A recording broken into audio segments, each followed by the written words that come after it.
Hello everyone, कैसे हो आप सब लोग।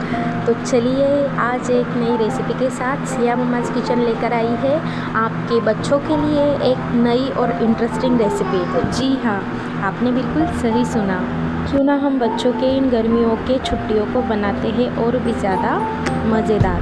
तो बिल्कुल भी बिना बेक, बिना एग, बिना क्रीम के मैंने ये केक सिर्फ गेहूँ के आटे से बनाया है। जी हाँ, तो ये केक मैंने गेहूं के आटे से बनाया है, कुकर में, वो भी अगर आपके पास में ओवन नहीं है तो आप इस रेसिपी को कढ़ाई या कुकर में बना सकते हो। तो चलिए अब बिना टाइम वेस्ट किए बनाते हैं ये सुपर सॉफ्ट गेहूं के आटे के साथ बनाया हुआ केक। तो वीडियो को लास्ट तक ज़रूर देखें। तो चलिए सबसे पहले मैंने ये आटा केक बनाने के लिए एक बड़ा सा पतीला लिया है, उसमें मैंने 1 कटोरी जितना ऑयल लिया है। मेजरमेंट के साथ में बता रही हूँ। उसके साथ ही साथ मैंने 1 बड़ा चम्मच घी यूज़ किया है। अब मैंने 1 कटोरी ली है, उसी के हिसाब से मैं आगे की प्रोसेस बताती हूँ। तो सबसे पहले मैंने आधी कटोरी जितना दही लिया था होममेड, और उसके बाद में आधी कटोरी जितनी मैंने चीनी यहाँ पर ऐड की थी। चीनी आप अपने हिसाब से कम ज़्यादा कर सकते हो। मुझे यहाँ पर ज़्यादा मीठा नहीं चाहिए था, बच्चों के लिए बना रही थी, इसके लिए मैंने आधी कटोरी ही चीनी का इस्तेमाल किया था। अब बस इसी स्टेज पर हमें इसे अच्छे से मिक्स करना है जब तक हमारी चीनी अच्छे से मेल्ट ना हो जाए। अब आधी कटोरी मैंने यहाँ पर मैदे का यूज़ किया है। अगर आपके पास में नहीं है तो आप स्किप कर सकते हो। बस अभी इसको भी हम मिक्स कर देते हैं अच्छे से। केक बनाने के लिए सबसे ज़्यादा इम्पोर्टेंट चीज़ है उसे अच्छे से मिक्स करना। एक ही डायरेक्शन में उसे अच्छे से मिक्स करते जाइए, तभी आपका केक है जो परफेक्ट बनकर आता है। तो इसके बाद मैंने 1 कटोरी गेहूं का आटा लिया है। अभी आप यहाँ पर देख सकते हो कि मैंने जो गेहूं का आटा लिया था वो अच्छे से मिक्स नहीं हो रहा है। तो इसके लिए मैंने रूम टेम्परेचर पे, ना ठंडा ना गर्म, ऐसा मैंने आधी कटोरी जितना दूध यहाँ पर लिया है। आप देखना आधी कटोरी जितना मैंने यहाँ पर दूध लिया है। एक एक चीज़ आपको बता रही हूँ, आप ध्यान से देखते जाना। 1 कटोरी मैंने गेहूं का आटा लिया था, उसी कटोरी से मैंने आधी कटोरी जितना दूध लिया है। अब इसे भी हम एक तरह से ही मिक्स करते जाएंगे। अभी यहाँ पर अगर आपको लगेगा कि आपको और दूध डालने की ज़रूरत है तो आप अपने हिसाब से यहाँ पर थोड़ा थोड़ा कर दूध ऐड कर सकते हो। आपको लगेगा जब, अगर आप देख सकते हो कि आपका बैटर अगर अच्छे से बन चुका है तो यहाँ पर दूध डालना स्किप कर दीजिएगा। अभी मैं यहाँ पर 1 कटोरी के मेजरमेंट से केक बना रही हूँ, तो मुझे यहाँ पर आधी कटोरी पूरा दूध लगेगा।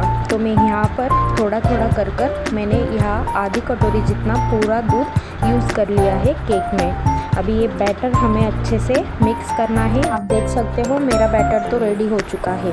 अब इसके बाद सबसे ज़्यादा इम्पॉर्टेंट चीज़ है वो है बेकिंग सोडा और बेकिंग पाउडर। मैंने यहाँ पर थोड़ा थोड़ा बेकिंग सोडा और बेकिंग पाउडर का यूज़ किया है। आप चाहो तो आप 1 टेबलस्पून जितना बेकिंग सोडा और 1 टेबलस्पून जितना बेकिंग पाउडर यहाँ पर ऐड कर सकते हो। अगर आपके पास में बेकिंग सोडा या बेकिंग पाउडर नहीं है तो आप यहाँ पर एक छोटी सैशे का इनो का यूज़ कर सकते हैं, वो भी आधा चम्मच। ठीक है। उसके बाद में मैंने यहाँ पर वेनिला एसेंस यूज़ किया है।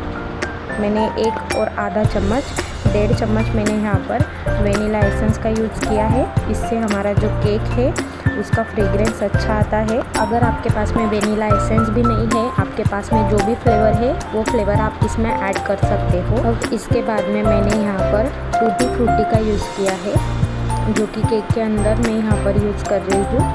तो अब मैंने यहाँ पर टूटी फ्रूटी ऐड कर दी हूँ। अब इसके बाद में हमें इसे अच्छे से एक ही डायरेक्शन पे अच्छे से मिक्स करते जाना है। अब आपका बैटर रेडी हो चुका है, ये कैसे पता करें।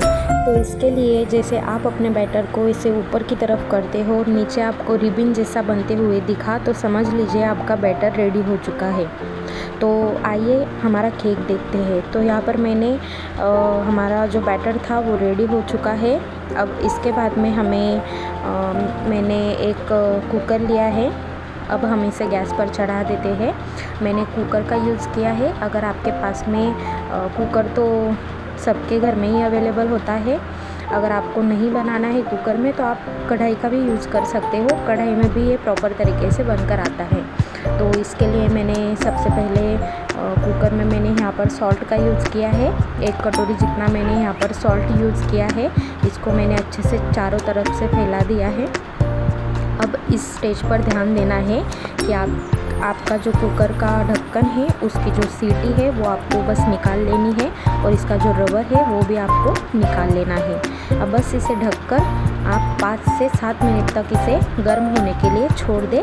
लो टू मीडियम फ्लेम पर हमें रखना है। ध्यान देना, इसको हाई फ्लेम में नहीं चलाना है। लो टू मीडियम फ्लेम में ही हमें सारा प्रोसेस करना है। केक भी हमने लो टू मीडियम फ्लेम में बनाना है।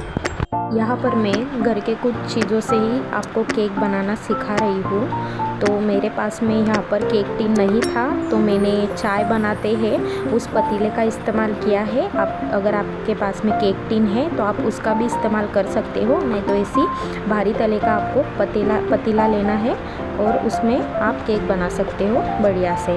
फिर मैंने उसके बाद में ऑयल लगाया था और बटर पेपर लगाया था। अगर आपके पास में बटर पेपर नहीं है तो आप सिर्फ ऑयल भी लगा सकते हो, उससे भी आपका जो केक है वो अच्छे से बन जाता है और चिपकता नहीं है। फिर उसके बाद में मैंने यहाँ पर हमारा जो बैटर था केक का वो पूरा ऐड कर दिया है। अब उसके बाद में मैंने यहाँ पर कुछ ड्राई फ्रूट्स और टूटी फ्रूटी का यूज़ किया है। आपके पास में जो कुछ भी चीज़ें हैं आप ऊपर से गार्निश कर सकते हो। अभी देखते हैं हमारा जो कुकर है वो अच्छे से गर्म हो चुका है। अभी ध्यान देना है कि इसको बस आराम से आपको इसका जो ढक्कन है वो निकालना है, क्योंकि कुकर जो हमारा बहुत गर्म हो चुका है। अभी आपके पास में अगर स्टैंड है तो आप स्टैंड रख सकते हो। मेरे पास में यहाँ पर स्टैंड नहीं था तो मैंने यहाँ पर जो छन्नी है उसका इस्तेमाल किया है। पुरानी छन्नी थी जो यूज़ नहीं होती थी, उसका मैंने यहाँ पर इस्तेमाल किया था। अब यहाँ पर मैंने कुकर का ढक्कन अच्छी तरह से बंद कर दिया है। अब पूरे 40 से 45 मिनट बाद हमारा जो केक है वो अच्छे से बनकर तैयार हो चुका है। तो टाइमिंग तो यही था, 40 से 45 मिनट तक मेरा केक जो था वो बनकर रेडी हो चुका था। आप बीच बीच में उसे चेक करते जाइएगा और देखते जाइएगा कि आपका जो केक है वो बन चुका है या नहीं। मैंने कम से कम 2 बार इसको बीच में ओपन कर लिया था और देख लिया था कि मेरा जो केक है वो अच्छे से बन चुका है या नहीं। तो यहाँ पर मेरा केक है जो आप देख रहे हो कि कितनी अच्छी तरह से एकदम ऊपर तक आ गया है। हमने जो बैटर इसमें जितना हमने बैटर भरा था उससे कई ज़्यादा ऊपर तक हमारा जो केक है वो बनकर तैयार हो चुका है। और मैंने यहाँ पर चेक भी कर लिया था कि मेरा केक बन गया है कि नहीं। तो यहाँ पर मेरा केक भी प्रॉपर तरीके से चिपका नहीं है, बिल्कुल भी अच्छी तरह से बन गया है। ठंडा होने के बाद में इसे आराम से निकालते हैं। ध्यान देना है गर्मा गर्म हमें इसे नहीं निकालना है, थोड़ा ठंडा होने के बाद ही हमें इसे निकाल लेना है। छीना कितनी आसान रेसिपी बच्चों के लिए, तो गर्मियों की छुट्टियों को बनाते हैं एकदम मज़ेदार।